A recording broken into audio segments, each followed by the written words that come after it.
I woke up deaf on a Tuesday morning in late September, and honestly, I thought it was the end of my life as I knew it. One moment I was folding laundry in our bedroom in Portland, humming along to some forgettable song on the radio, and the next nothing. Complete, terrifying silence. I dropped the towel I was holding and pressed my palms against my ears, thinking maybe it was wax buildup or water from my morning shower. But deep down, in that pit where fear lives, I knew something was catastrophically wrong. My husband Marcus found me sitting on the edge of our bed 20 minutes later, tears streaming down my face, mouth open in what must have looked like a silent scream. He grabbed my shoulders, and I could see his lips moving frantically, but I heard absolutely nothing. Not his voice, not the creak of our old wooden floors, not even my own heartbeat, which I swear should have been loud enough to shatter glass at that moment. If you've ever lost one of your senses overnight, you know exactly how I felt in that moment, like the ground had been ripped out from under you, and you're just falling through darkness with nothing to grab onto.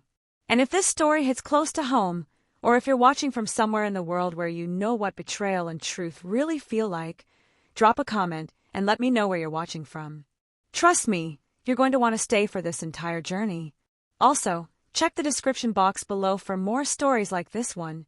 Stories about survival, revenge, and the moments that change us forever. The doctors at Oregon Health and Science University ran every test imaginable. MRIs, CT scans, hearing tests that made me feel like a lab rat. Dr. Patricia Chun, a specialist with kind eyes and graying hair pulled back in a tight bun, delivered the diagnosis 3 days later with a careful, measured tone I could only read from her lips. Sudden sensorineural hearing loss. She explained that it happens sometimes. Stress, viral infections, autoimmune disorders, or just plain bad luck. The words felt clinical and cold as I watched them form on her mouth. She said there was a chance it could reverse itself. Maybe 30%. Maybe less. But for now, I needed to adjust. Learn sign language. Consider cochlear implants down the line. Accept my new reality. I left that appointment feeling like a ghost in my own life. Marcus held my hand in the parking garage, and I watched him say something, probably something comforting, something loving, but all I could do was read the worry etched into the lines around his eyes. We'd been married for 12 years. 12 years of shared dreams, inside jokes I could no longer hear, and a comfortable rhythm that had been violently disrupted. He was 43, I was 39, and we'd been trying for a baby for the past 2 years with no success. Now this. The universe seemed to be delivering one cruel blow after another. The first week was absolute hell. I couldn't hear the doorbell, couldn't talk on the phone with my mother in Boise, couldn't even know if I was chewing too loudly at dinner. Marcus tried his best, he really did. He started learning basic sign language, bought whiteboards for every room, turned on closed captioning for everything we watched. But I could see the strain in his face, the exhaustion that comes from being someone's lifeline. Our friends stopped coming over as frequently. My job as a freelance graphic designer became a solitary prison where I communicated entirely through email and text. The world kept spinning, but I was stuck in this suffocating bubble of silence. By the 3rd week, I'd fallen into a dark depression. I stopped showering regularly, stopped caring about my appearance. I'd catch glimpses of myself in mirrors, my auburn hair unwashed and tangled, my hazel eyes hollow and lifeless, my skin pale from staying indoors. I looked like I was mourning someone, and I guess I was. I was mourning the person I used to be.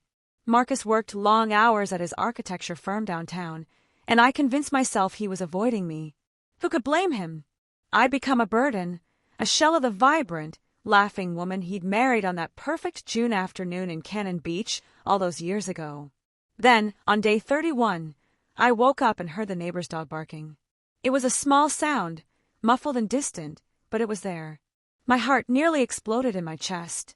I sat up so fast I got dizzy, and then I heard it, the rustle of sheets, the creak of our mattress, the gentle hum of a ceiling fan. I could hear. I pressed my hand over my mouth to keep from screaming with joy, and that's when something strange happened. Instead of running to Marcus, who was already downstairs making coffee, I froze. A voice in my head, quiet but insistent, told me to wait. To be sure, to not get his hopes up if this was just a temporary blip. So I stayed quiet about it. I kept up the charade. I continued using the whiteboards, continued pretending to read lips, continued living in the silent world everyone thought I inhabited. And honestly, at first, it felt like self-preservation. I needed to make sure this wasn't some cruel trick my body was playing on me. I needed to know the hearing would stick before I shared the miracle with anyone. But then something shifted. On the second day of my secret recovery, I started noticing things I'd never noticed before. The way Marcus's voice changed when he talked on the phone. Softer, almost guilty. The way he'd step out onto our back deck to take certain calls, glancing back through the sliding glass door to make sure I wasn't watching. The hushed conversations that stopped abruptly when I entered a room. When you can't hear, people assume you're not paying attention. They let their guard down. And when you suddenly can hear again but no one knows it, you become invisible in the most powerful way possible. I told myself I was being paranoid. Marcus loved me. He'd been my rock through this nightmare. But doubt is a persistent thing, especially when it's fed by tiny observations that don't quite add up. The way he changed his phone password. The late nights at the office that seemed to multiply. The perfume I'd smelled on his collar one evening. Floral and expensive, nothing like the simple lavender I wore. I pushed these thoughts away, buried them deep, told myself I was damaged and suspicious because of everything I'd been through. By the end of the first week of my hidden recovery, I'd made a decision. I would wait a little longer. I would listen. I would pay attention in ways I'd never been able to before. And if I was wrong, if I was just a paranoid wife imagining problems that didn't exist, then I'd reveal my hearing had returned and we'd laugh about my silly fears. But if I was right, if there was something Marcus was hiding, then I needed to know. I deserved to know, even if the truth destroyed me. The opportunity came on a rainy Thursday evening, 11 days after my hearing had returned.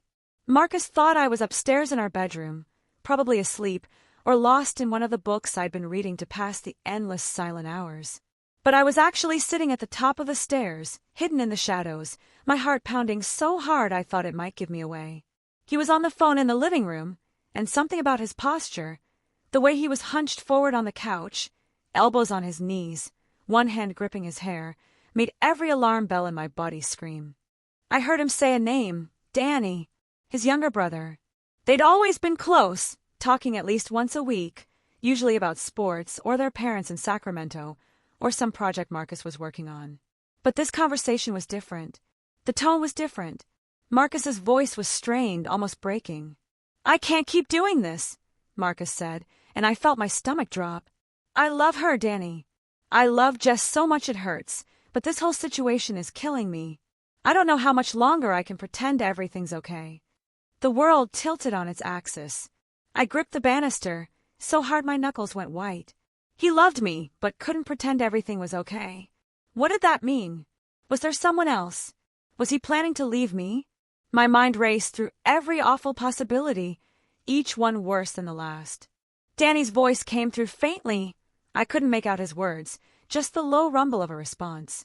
Then Marcus continued, and what he said next made my blood run cold. "The money's almost gone, Danny.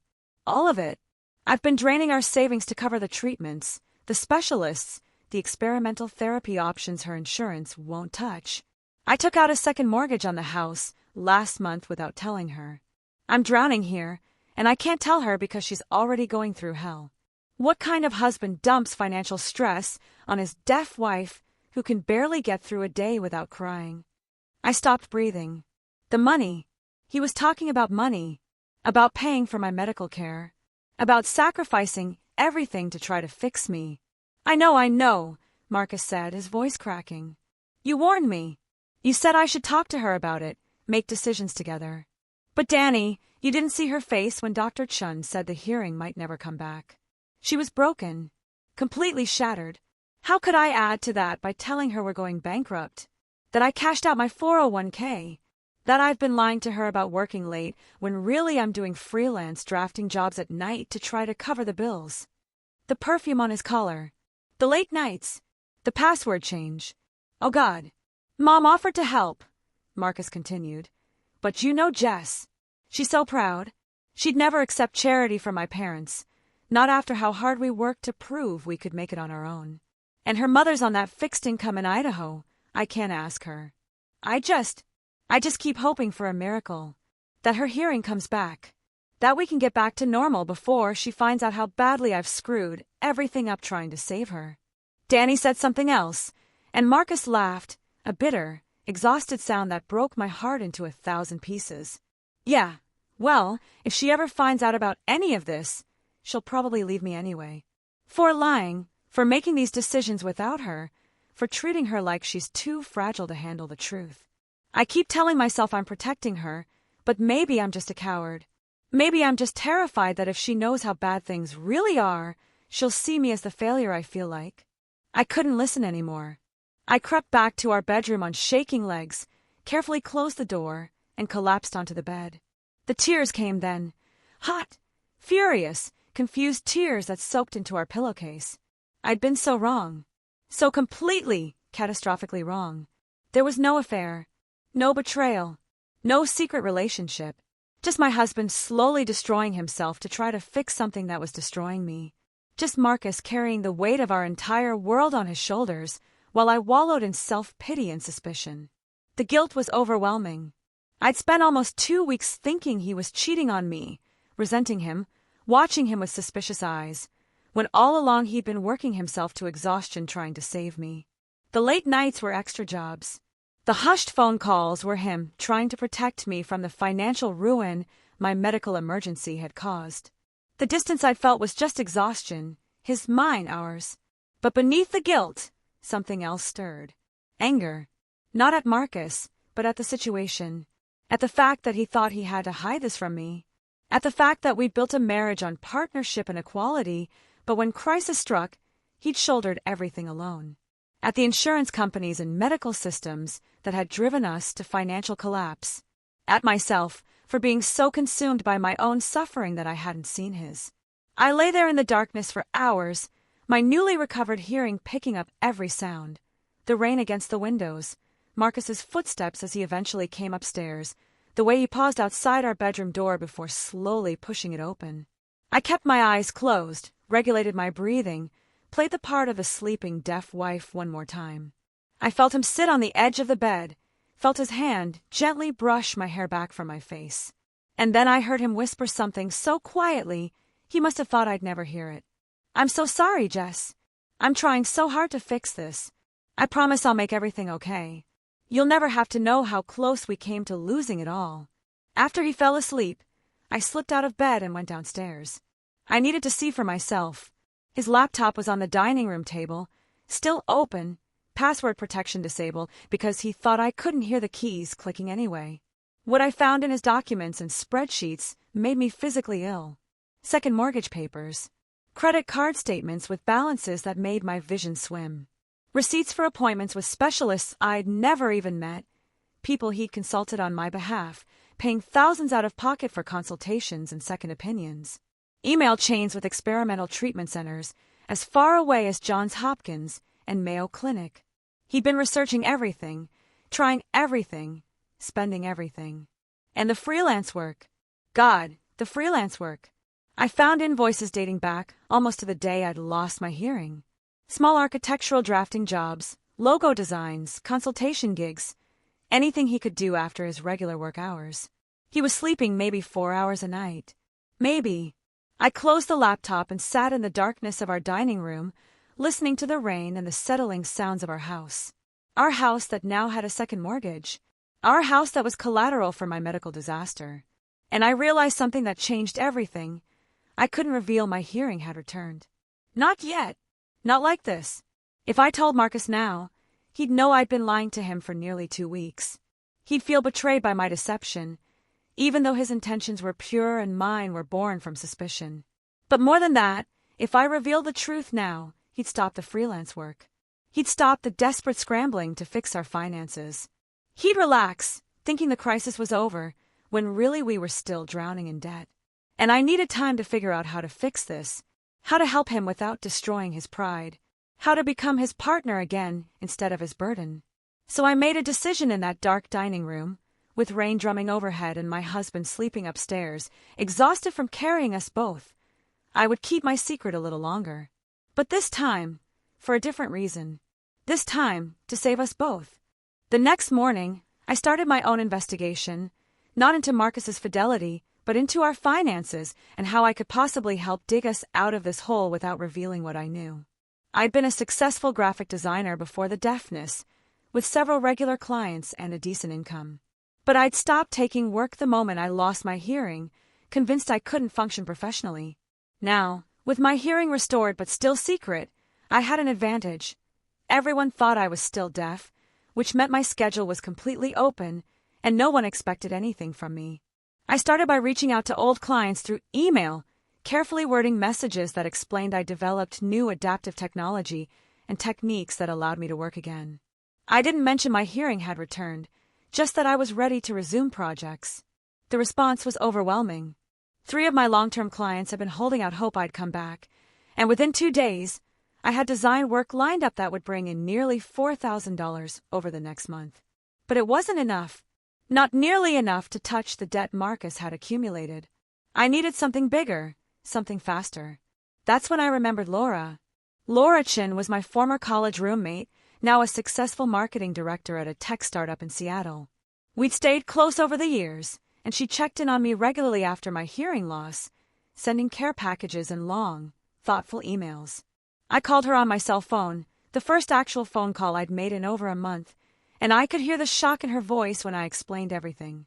Not about Marcus's financial situation yet, just about my hearing returning and needing to keep it quiet for complicated personal reasons.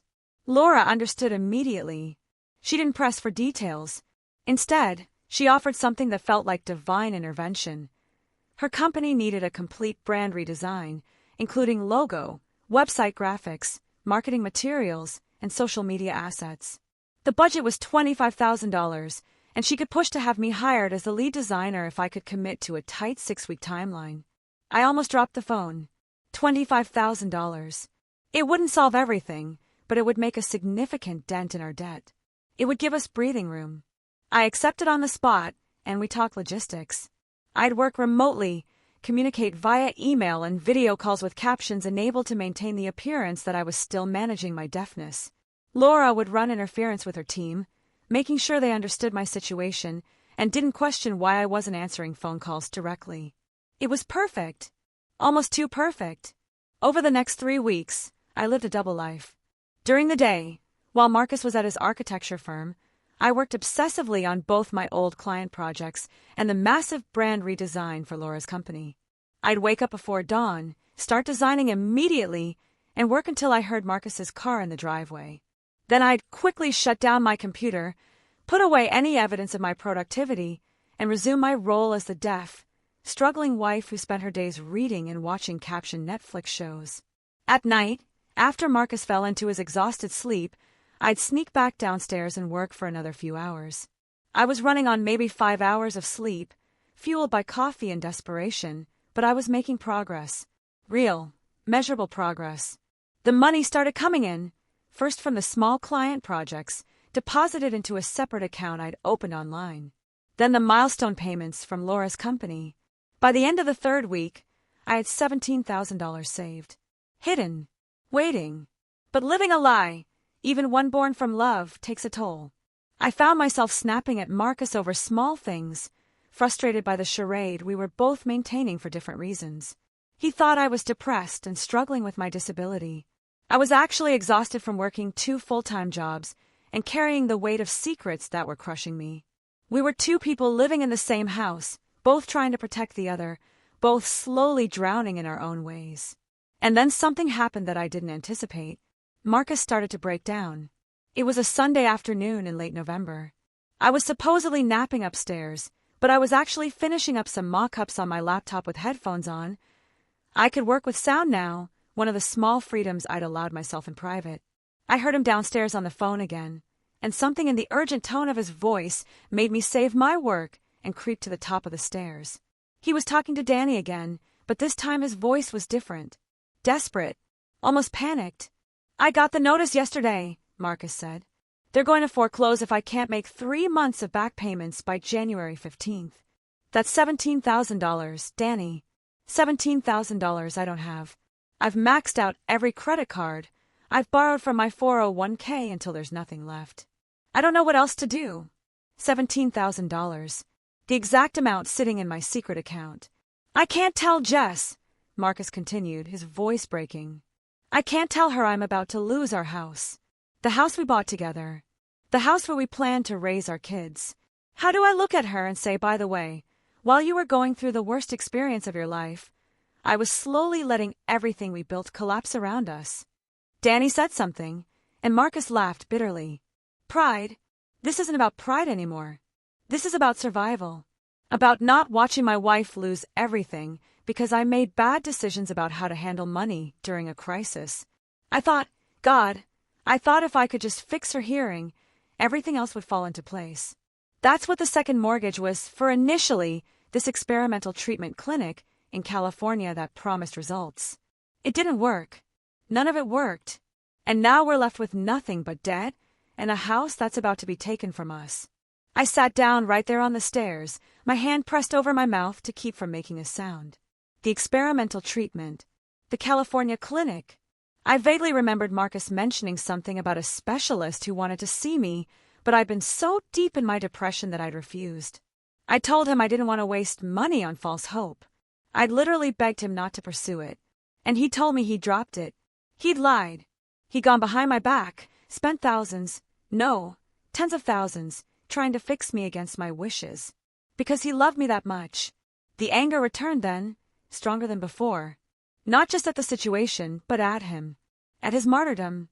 At his refusal to see me as an equal partner, capable of handling hard truths. At his decision to play hero even when I'd explicitly told him not to. Yes, he'd done it out of love, but love doesn't give you the right to make unilateral decisions that affect both of your futures. Love doesn't mean protecting someone so completely that you lie to them about losing everything. I'm thinking about asking Jess for a divorce, Marcus said quietly, and the world stopped spinning. Not because I don't love her, he continued quickly. Because I do. More than anything. But Danny, if we divorce, she won't be liable for my debts. The house is in both our names. Yeah, but the second mortgage and the credit cards are in mine. If we separate before everything collapses, I can protect her credit, her future. She can start over without this financial disaster following her. She deserves that much. No. This couldn't be happening. He was planning to divorce me to protect me from his debts.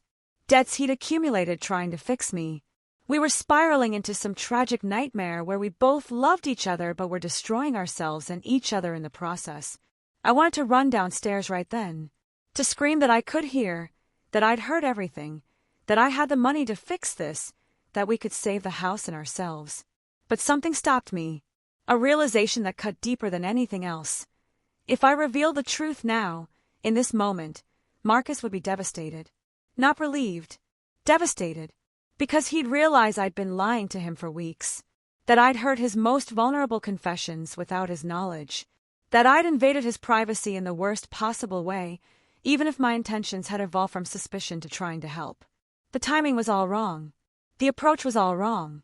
I needed to find a different way.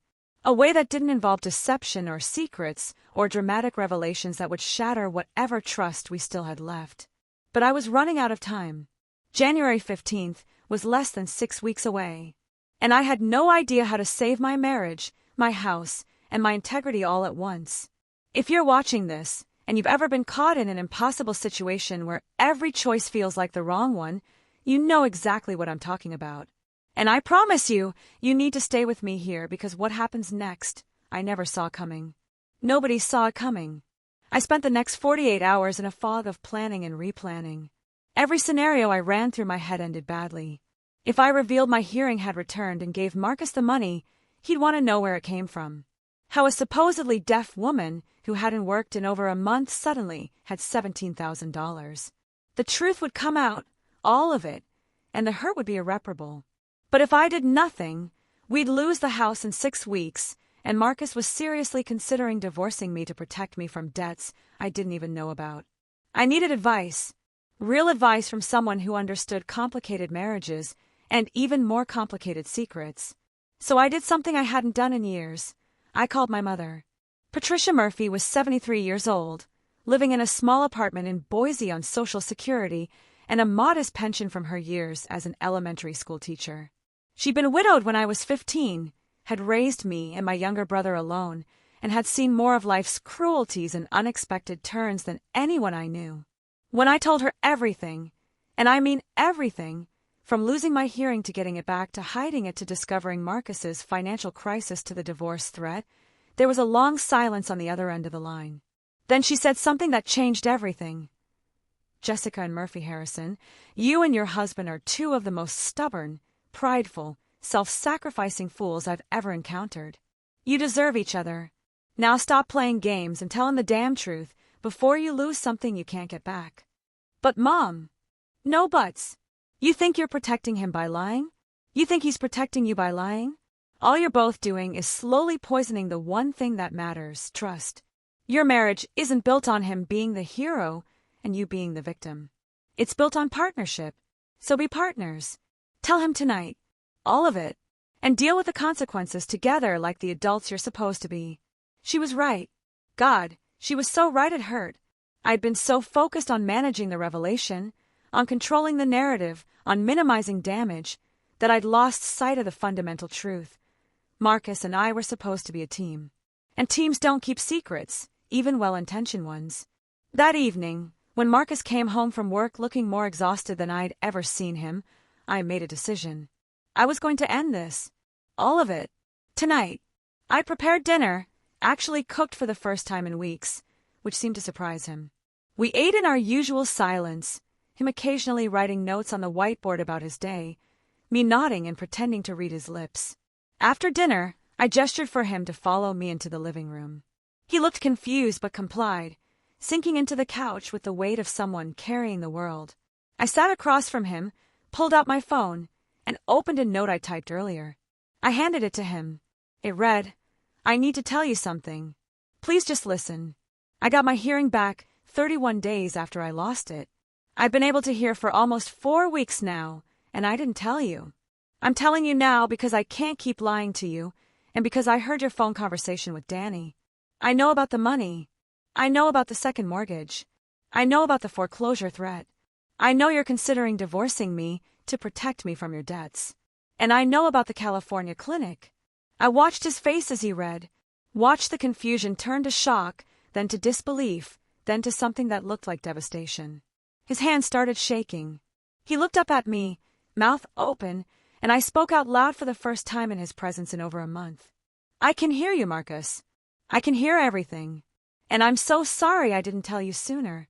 He stood up abruptly, the phone falling from his hands. You've been able to hear? For 4 weeks. His voice was raw, barely controlled. You heard my conversations. You knew about. He couldn't finish the sentence. He turned away from me, hands in his hair, pacing like a caged animal. "I thought you were cheating on me," I said, the words tumbling out fast. "At first. The late nights, the perfume, the secret calls. I was paranoid and hurt, and I wanted to catch you. So I kept quiet to see what you were hiding. But then I heard the truth, and I realized I'd been wrong about everything. And then I couldn't figure out how to tell you without..." "Without what?" He spun around, and there were tears in his eyes. "Without admitting you've been spying on me? Without revealing you thought I was the kind of man who'd cheat on his wife while she was going through hell? Jesus, Jess, how could you think that? After 12 years, how could you think I'd do that to you?" "Because I was broken," I shouted back, standing up now too.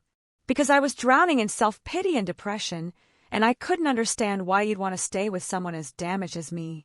Because the silence made me paranoid and suspicious, and I lost sight of who you were. Who we were. And after you knew the truth, after you heard those calls with Danny, you still didn't tell me. This was the hard part, the part I'd been dreading. I started working again," I said quietly. "The moment I knew you were drowning financially because of me, I started taking design projects. I reached out to old clients. I got a huge contract from Laura's company in Seattle. I've been working day and night for 3 weeks, Marcus. I've made $17,000. The silence that followed was deafening. He stared at me like I'd grown a second head. "You have $17,000, he repeated slowly. I nodded. "The exact amount you need to stop the foreclosure. I know because I heard you tell Danny on Sunday. I have it in a separate account. I was trying to figure out how to give it to you without revealing I'd been lying about my hearing, but there's no good way. There's no clean solution. So I'm just telling you. All of it. The truth. Marcus sat back down heavily, like his legs had given out. He put his head in his hands and just breathed for what felt like an eternity. When he finally looked up, his face was wet with tears. I don't know whether to be furious with you or relieved or grateful or... He shook his head. You lied to me for a month. You thought I was cheating. You invaded my privacy. But you worked yourself to exhaustion to try to save us, just like I did. We're both idiots, I said, and despite everything I laughed. It was a broken, slightly hysterical sound, but it was genuine. We've both been running ourselves into the ground trying to protect each other, and all we've done is create this mess of secrets and lies and good intentions gone wrong. He looked at me for a long moment, and I couldn't read his expression. Then, finally, he said, we need help. Professional help. Because I don't know how to process this. I don't know how to reconcile the fact that you saved us while simultaneously breaking my trust. I don't know how to explain that I'm grateful and angry and hurt and relieved all at the same time. I know, I whispered. I feel the same way. We sat there in our living room, 5 feet apart but feeling like miles, and for the first time in months, we were completely honest with each other. I told him about every client project, every late night working, every dollar I'd earned. He told me about every decision he'd made, every sacrifice, every lie he'd told to protect me from the financial reality. We laid it all out, every painful detail, until there was nothing left to hide. Then he asked the question I'd been dreading. Did you keep the secret because you wanted to catch me doing something wrong? Or because you were trying to help? I thought about it carefully. Honesty demanded that I not sugarcoat this. Both, I admitted. At first it was suspicion. But after I knew the truth, I kept quiet because I wanted to fix things my way. I wanted to be the hero for once instead of the victim. I wanted to prove I wasn't just a burden. But I was wrong. I should have told you the moment my hearing came back. Or at the very latest, the moment I heard that first phone call. I was wrong, Marcus. And I'm sorry. He nodded slowly. And I was wrong to keep the financial stuff from you. To make all those decisions without you. To treat you like you were too fragile to handle the truth. I was wrong to even consider divorcing you without talking to you first. I'm sorry, too. We made several decisions that night. First, we'd use my $17,000 to stop the foreclosure and start addressing the debt. Second, we'd both keep working. Him at his firm and freelancing, me with my design clients, until we'd climbed out of the hole together. Third, we'd start couples counseling immediately because we clearly had communication issues that ran deeper than just this crisis. And fourth, we'd be honest with each other going forward, even when the truth was hard, even when it hurt. It wasn't a fairy tale ending. There was no magical moment where everything was fixed and forgiven. We were both hurt, both betrayed in different ways, both struggling to reconcile our good intentions with the damage they'd caused. But we were finally talking, finally seeing each other clearly without the filter of protection and pride. 3 months later, we're still working through it. The house is safe. The debt is slowly shrinking. We've been to 8 counseling sessions, and we're learning how to communicate better, how to share burdens instead of carrying them alone, how to trust each other with hard truths. My hearing is still fully restored. Dr. Chin called it a miracle, that 30% chance that actually came through. And Marcus and I are finding our way back to each other, slowly and carefully. I learned something through all of this, something I want to share with anyone who's still watching. Love isn't about protection. It's not about shielding your partner from hard realities or playing hero or sacrificing yourself on the altar of their well-being. Love is about partnership. It's about trusting the person you chose to face life with to be strong enough to handle the truth. It's about being honest even when honesty is terrifying. It's about building a life together, not parallel lives that occasionally intersect. Marcus and I both thought we were doing the right thing by hiding our struggles from each other. But all we did was create distance and distrust. The real courage wasn't in carrying our burdens alone.